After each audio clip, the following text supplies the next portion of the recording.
Maka ikuti sunnah Nabi.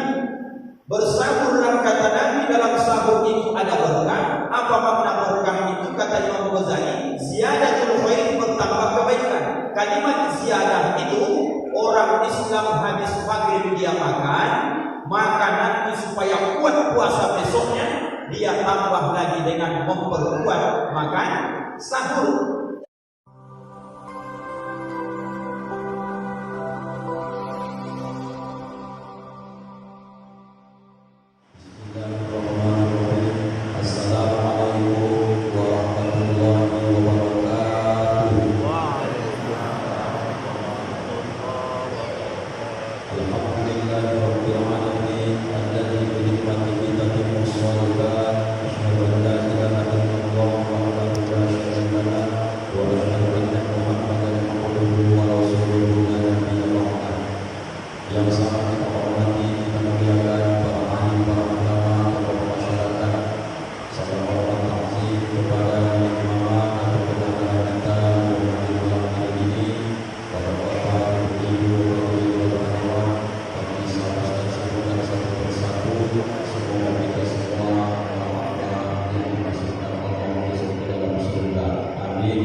Jelas atau tidak jelas? Bapak-bapak, jelas atau suara ustaz? Jelas. Ibu-ibu, apa kabar? Sehat? Berarti jelas suaranya kan? Judulnya malam hari ini Bapak Ibu adalah masalah kelebihan orang-orang yang makan pada waktu sahur. Itu judulnya malam ini. Maka Bapak Ibu, sebelum kita jelaskan tentang makan sahur ini, kita lihat dulu ke belakang. Apa yang mau dilihat ke belakang Bapak Ibu? Rupanya kalimat di dalam Al-Baqarah 183 itu menerangkan tentang orang-orang yang beriman diwajibkan untuk berpuasa. Walladzina min qablikum la'allakum tattaqun itu. Dan ada bunyi ayatnya di situ Bapak Ibu menjelaskan sebagaimana telah diwajibkan atas orang-orang sebelum kami.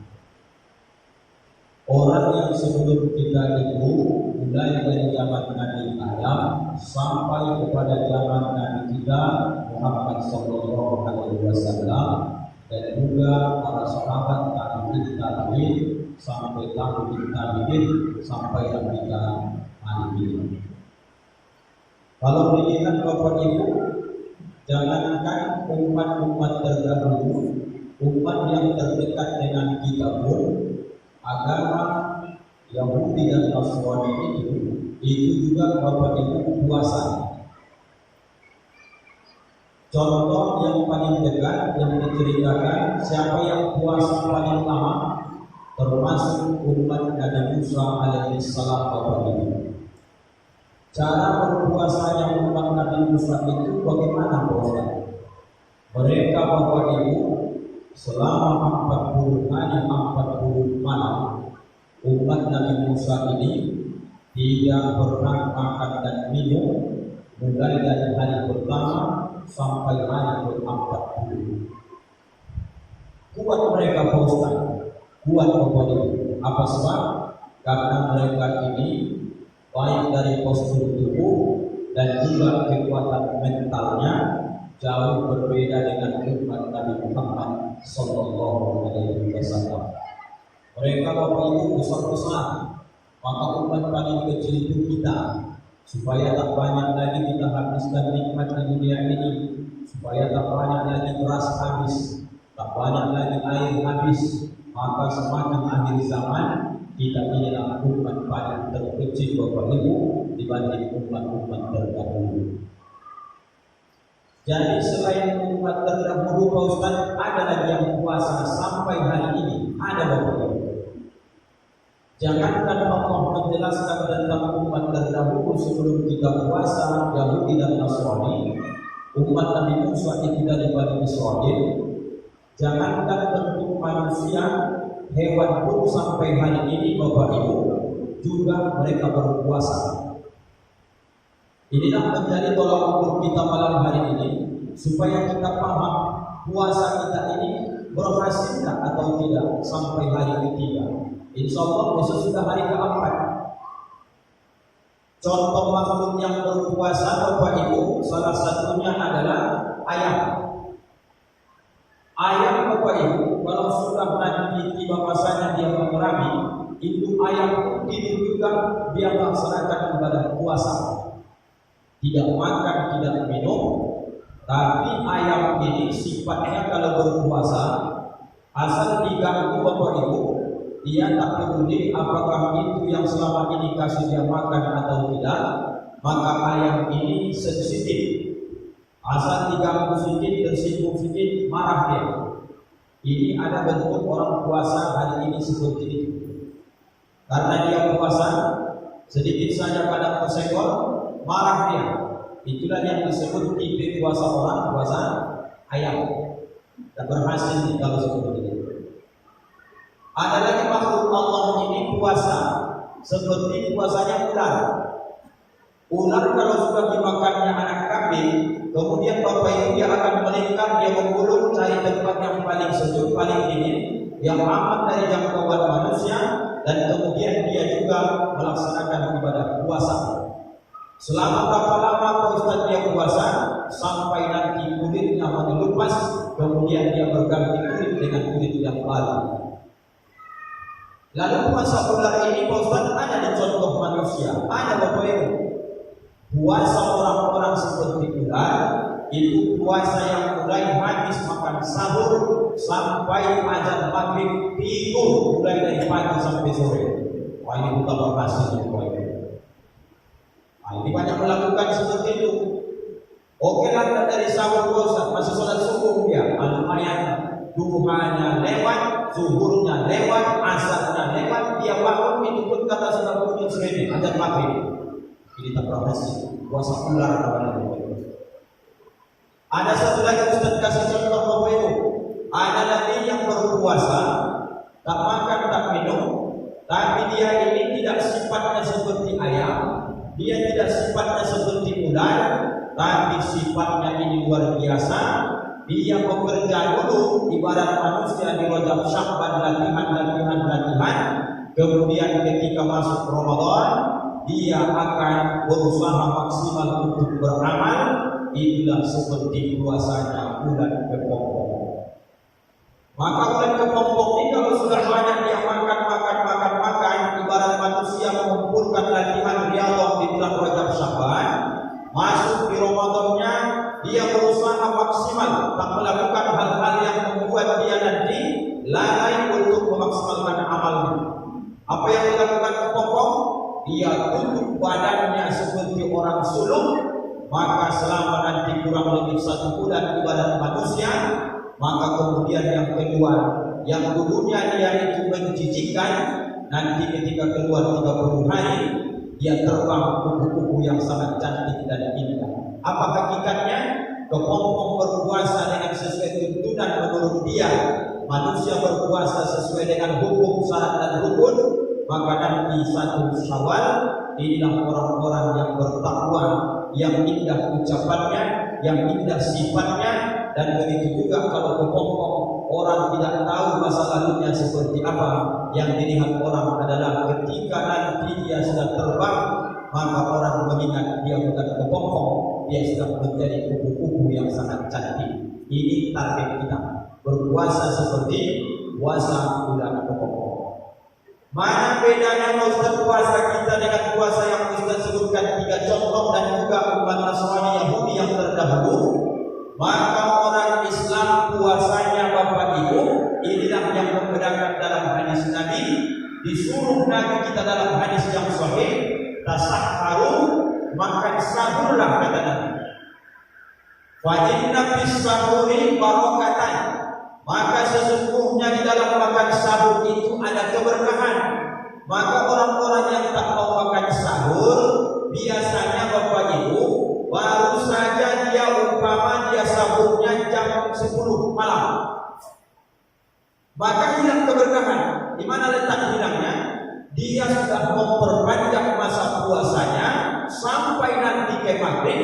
Padahal Bapak Ibu dilihat hadis Nabi, yang terbaik sahur itu kalau ditanya dan dilihat dalam hadis Nabi, qadaru khamsina ayatan, seolah-olah ketika kau baca Al-Quran sampai 50 ayat, kemudian azan subuh berkumandang, disitulah yang paling terbaik makan sahur Bapak Ibu. Jam berapa itu Pak Ustaz? Kira-kira 15 atau 10 menit menjelang azan subuh. Disitulah ayah ibu orang tuaku kita makan sahur.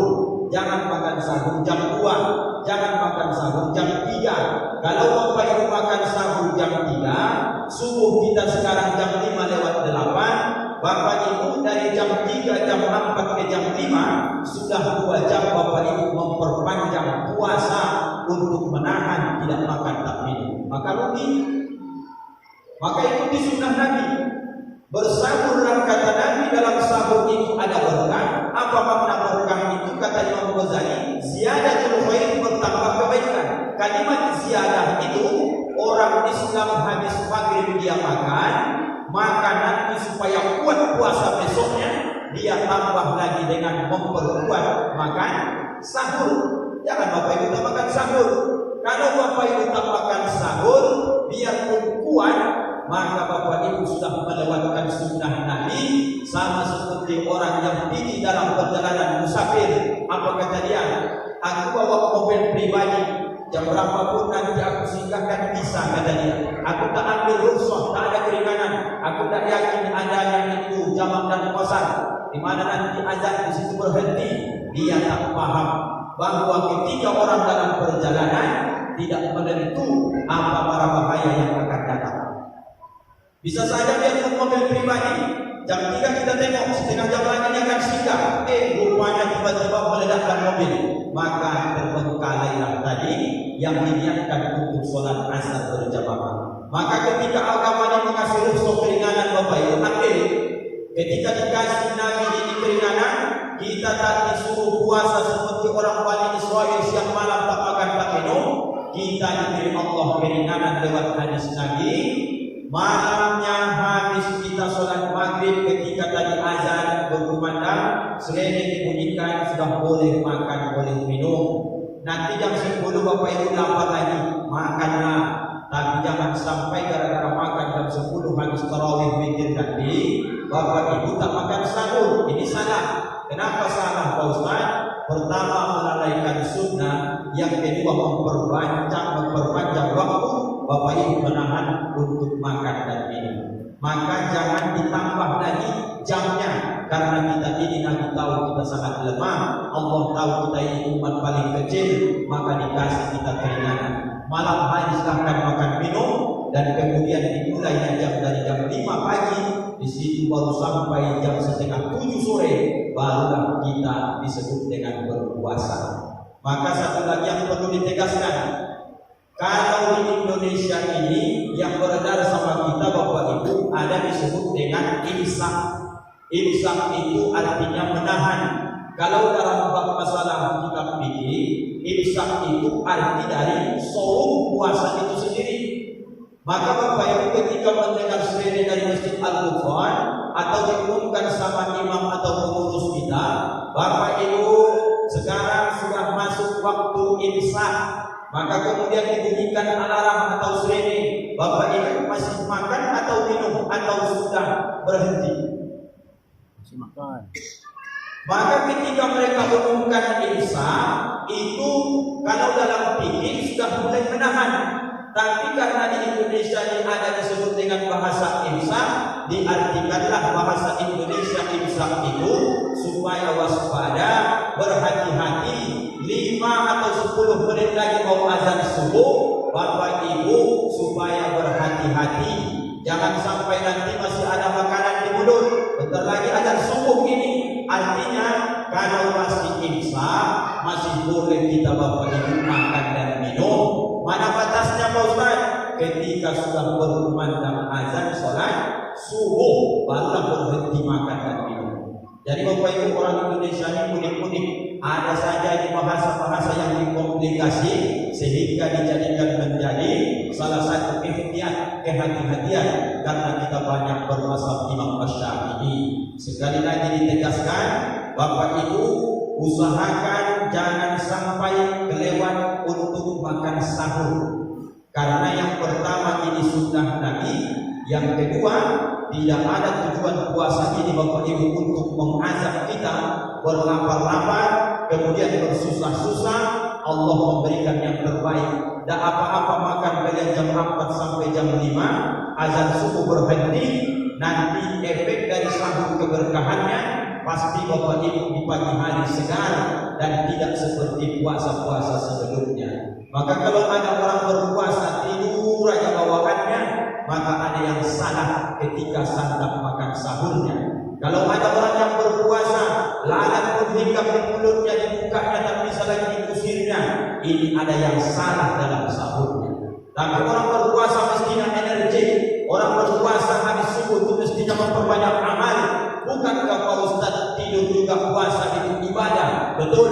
Tapi alangkah lebih baiknya ketika di Ramadan jangan berbanyak tidur, tapi banyakkan mengkhatamkan Al-Quran, banyakkan baca tasbih dan zikir yang lain. Maka Bapak Ibu di samping itu berbanyak dan tingkatkanlah solat-solat sunnah, baik duha, tahajud, witir, tasbih, solat hajat, solat sunat tawaf, banyak yang bisa dilakukan.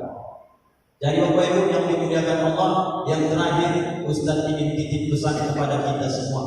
Bapak Ibu yang hari ini merasa karena puasa itu kuman penyakit dan segala macam, maka nanti kalau habis makan sahur, Ustaz kasih amalan ada 2. Yang pertama Bapak Ibu, ini yang biasa, kalau Bapak Ibu habis makan sahur, jangan lupa membaca surah Al-Fatihah. Habis baca surah Al-Fatihah, tiupkan di telapak tangan, usapkan ke wajah dan usapkan ke perut kita. Niatkan supaya diberi Allah kekuatan puasa barokah surah Al-Fatihah. Satu lagi ditambah, jangan lupa habis membaca Fatihah ini, kalau ingin lebih kuat lagi, baca surah Al-Quraisy. Li'ila fi Quraisyin ila fihim rihlatash shita'i was-shayf falyabudu rabb hadzal bait alladzi at'amahum min ju' wa amanahum min khauf. Tiupkan ke telapak tangan, usapkan langsung ke perut kita, niatkan supaya diri Allah pertolongan ketika menjalankan ibadah puasa. Maka kalau ada orang bulan Ramadan bermalas-malasan, yang bermasalah itu di waktu sahurnya. Kalau ada orang di bulan Ramadan kumat penyakitnya, yang bermasalah itu di sahurnya. Tapi kalau ada orang nampak Ramadan lebih bersemangat dan kemudian dia tidak merasa sebenarnya puasa itu biarpun menahan lapar haus, lemah juga, tapi semangatnya semakin luar biasa, berarti salah satu yang diamalkan adalah makan sahurnya sesuai dengan sunnah Nabi kita Muhammad sallallahu alaihi wasallam. Mudah-mudahan Bapak Ibu, udah 3 kali saya ditengok pengurus ini, 8 kali ceramah pikir lewat 2 menit Bapak Ibu, saya tengok jamnya di sana. Bapak Ibu yang dimuliakan Allah, mohon maaf, mohon izin atas mungkin keterlambatan dan juga mungkin terlalu lama waktunya. Mudah-mudahan apa yang disampaikan bisa beri manfaat. Mari sama-sama kita amalkan dan Ustaz doakan bersama-sama kita di Ramadan ini. Jumpa kita di Ramadan tahun-tahun berikutnya. Amin ya rabbal alamin. Terima kasih Bapak Ibu atas segala perhatian penghormatan. Mohon maaf izin atas segala kekurangan keterbatasan ilmu kebodohan Ustaz. Maafkan Ustaz dunia dan akhirat Bapak Ibu. Maaf Bapak Ibu. Alhamdulillahirabbil alamin. Kita tutup dengan doa kafaratul majelis. Subhanakallahumma wa bihamdika asyhadu an la ilaha illa anta astaghfiruka wa atubu ilaik. Assalamualaikum